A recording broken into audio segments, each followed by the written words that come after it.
lesson number 9. Learn C programming on the Raspberry Pi. Well, I have here a list of Linux commands we learned so far. When you have some time, you should review them. I also have a list of C language common terms. It's a good idea to review those, look them up on the web, use Google, and get yourself familiar with these words and phrases. As far as C language operators go, I did mention that some operators have more than one meaning. For example, the ampersand can mean address of, but it also has other meanings as well, which I haven't talked about yet. And the asterisk means pointer to, but it could also mean multiplication, for example. So that's something that you have to live with when using the C language, is that the operators you use really, they're defined by the context in which you use them. Okay, so let's continue where we were last time in lesson 8. I'll bring up the code we were using, because we were dealing with functions, and we were working with the function here to compute the amount of your purchase, which includes the cost of the item plus the tax on the item. And in this example, we used a function here called total, which returned a float. So it accepted two floats here using the call by value mechanism. So just to review, when we called the function here, the cost that belongs to main was copied to C, and the tax percent, which belongs to main, was copied to T, which T belongs to float. See, every function has their own data. Okay, so I'm going to introduce you to some new words now, and the first word I want to introduce you to is the word called scope. So I'll write it down here. S-C-O-P-E, scope. What does that mean? Well, what it means is that this variable C, this floating point value C, it actually belongs to this function called total. So when total is created, in other words called up here, it's activated by this line. When total is activated, the cost is copied to C and the tax is copied to T. So these variables C and T have been created as part of total.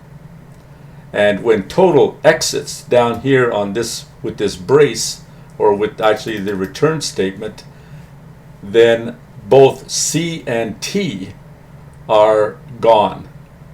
You can say that they have been removed from memory, because total has completed its work and there's no longer a need for C or T. So we say that the scope of this variable C and T and A, the scope is they all belong to the function total. In other words, they don't exist outside of the function total. I mean, it's quite possible we could have, in other functions, we could use names like C and T, but they would be different C's and T's and A's. So we look at scope as being how long a variable exists. Well, the variable A, for example, which belongs to total, comes into existence up here when total is activated. And once the return statement completes its job of giving A back to this amount, then the A is actually removed from memory. So it no longer exists. Same thing for C and T. They exist while the function total is working. But once the function total is gone, once it finishes and completes, then these local variables, they disappear. So these variables, they have a scope that belongs to total, and we call this local scope. So I'm going to put that down here. We have local scope. But there's another kind of scope we can have. It's called global scope, which means we can have a variable that belongs to or is accessible to or accessible by all other functions in your program. So let's modify our program here to use a global scope variable. First I'll write that down here, global. So what I'm going to do is I'm going to change this function here to not return anything. Instead, what we're going to do is we're going to make this amount that we have here, we're going to make it global. So I'll put up here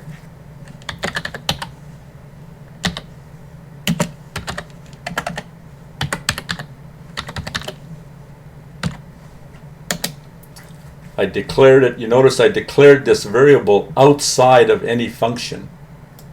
So amount is not declared inside a function. So basically it's accessible to all functions, which means it's accessible to main, and it's also accessible to total. So I'll change this here, amount, and I will remove this local variable here, A, to make it like this.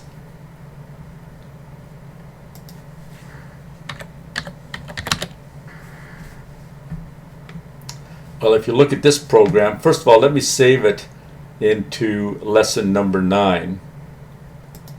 I'll say save as, and I will put it into lesson number 9, and I'll still call it build.c. So I'll say save. Okay. So I have it here. Lessons.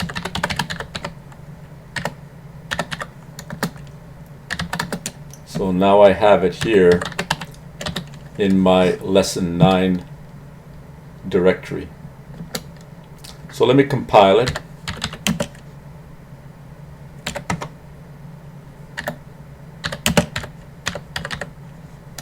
Just like this. Oh. Okay, what the problem I have here is that this line is expecting total to return an amount. So I should take that out like this, because total does not return anything anymore. So I should not have said amount equals total. So all total will do is it will compute the amount here, which is the amount that is global. So let's try that again. If we look at the error, you can see it's a conflicting types for total. See here, total says it's void, which has no return value, and here it says float. So those are the two conflicting types. So I make sure I save this guy, and let's compile him again. And do we still have a problem here? Where is the problem? Oh, we got an amount declared here, which we should not have, because that's conflicting with the global amount. So let's take our time and go through this before I compile again. We have a global variable here, amount. Oh, and this guy here should be changed up here to void. It's important to be consistent with everything you're doing. I think that'll probably solve our problem.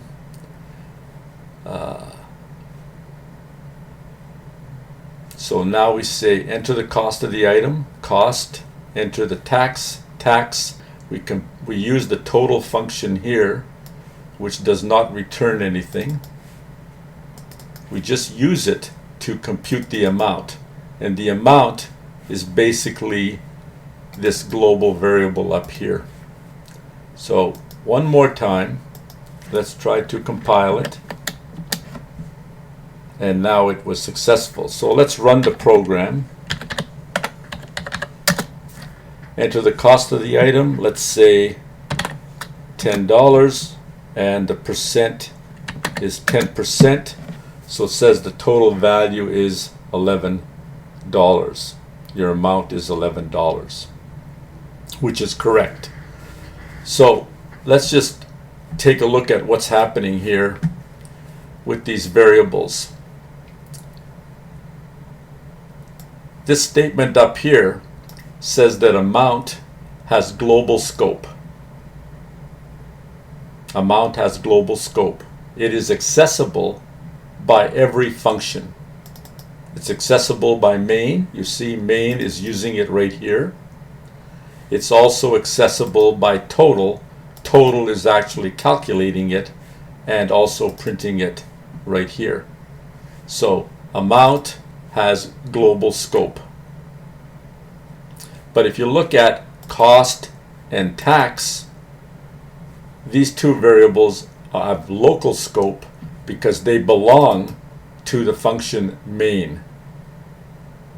And of course, C and T also have local scope because they belong to the function total.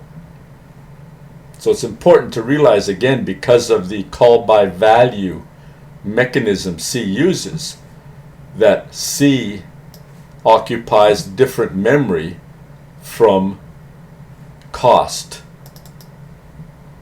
Cost is copied to C.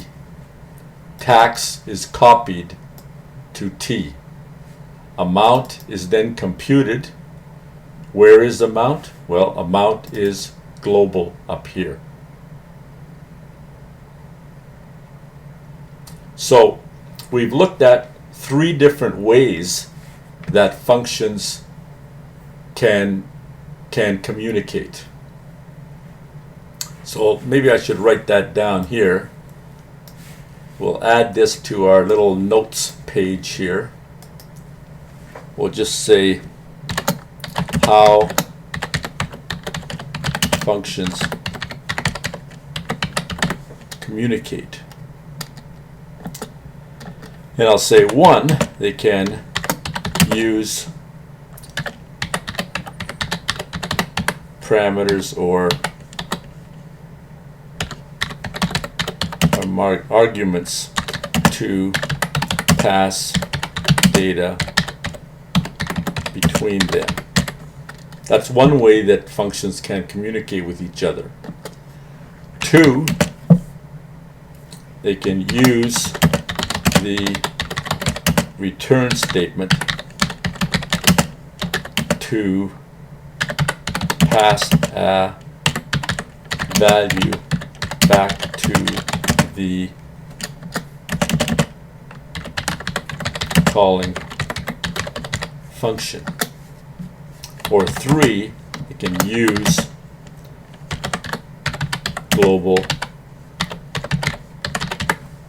global variables. Now there are other more kind of weird ways they can communicate, which I won't get into right now. But for now, that's good enough. In fact, this whole idea of functions communicating with each other, some programmers or developers have a name for this, and we call it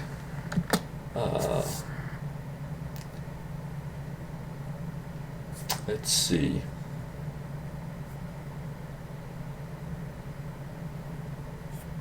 Well, unfortunately, it just left my mind right now for the moment. Coupling, that's the word I was looking for. So function coupling,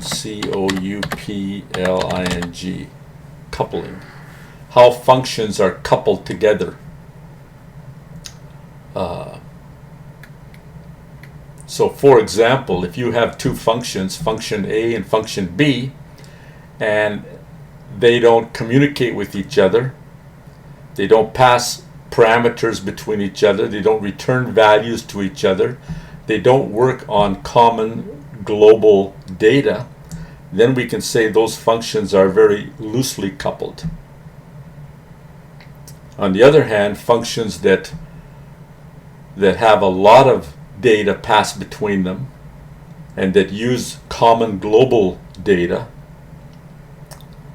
and possibly simultaneously use return values, then we can say those functions are highly coupled to one another.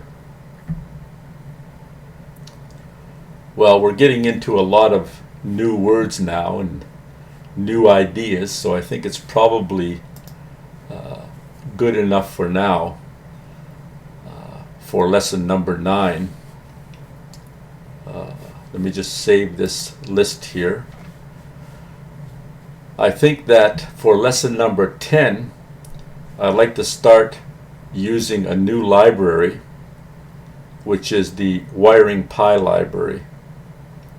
So, and we will start to use the GPIO pins on the Raspberry Pi to actually control some kind of a device using the C language.